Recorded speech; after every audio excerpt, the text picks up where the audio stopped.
Hello বন্ধুরা, কেমন আছো? আশা করছি সকলেই ভালো আছো। তো সকাল সকালে ক্যামেরার সামনে চলে এলাম, কারণ এক ছেলে আর একজন মেয়ে আমাকে প্রশ্ন করেছে। ছেলে বলেছে, কোথায় আছিস? আরে তোকে বলছি, যখন থাকতে আমায় চিনিসনি, আজ দূরে চলে এসেছি বলে আমার খোঁজ নিচ্ছিস? নিতে হবে না, চাই না এরকম আপনজন, ঠিক আছে? আর একজন মেয়ে প্রশ্ন করেছে, আমার বাড়ি ঘর রেখে আমি কেন চলে এলাম? কে দেখবে বাড়ি ঘর? আরে তোকে বলছি, মা বাবার আশীর্বাদ আর ভগবানের যদি দয়া থাকে না, আমি যেখানেই যাই আমার যা জিনিস আমার ঠিকই থাকবে। হ্যাঁ, তো হ্যালো বন্ধুরা, তো বাড়ি ঘর ছেড়ে আমি বিদেশে চলে এসেছি শুধুমাত্র একটু শান্তির জন্য, ঠিক আছে?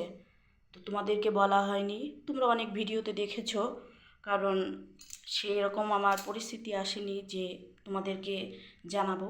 যাই হোক, আজ তোমাদেরকে জানালাম। আমার মতো অনেক দিদি ভাই দাদা ভাই আছো যারা বাড়ি ঘর ছেড়ে বিদেশে এসছো একটু শান্তির জন্য, হয়তো কয়েক টাকার জন্য এসছো। তো তাদেরকে বলছি, কখনোই নিজেকে হার মানবে না, ঠিক আছে? শক্ত করে নিজেকে চলবে। ততক্ষণে ভালো থেকো, দেখা হচ্ছে পরবর্তী ভিডিওতে। বাই।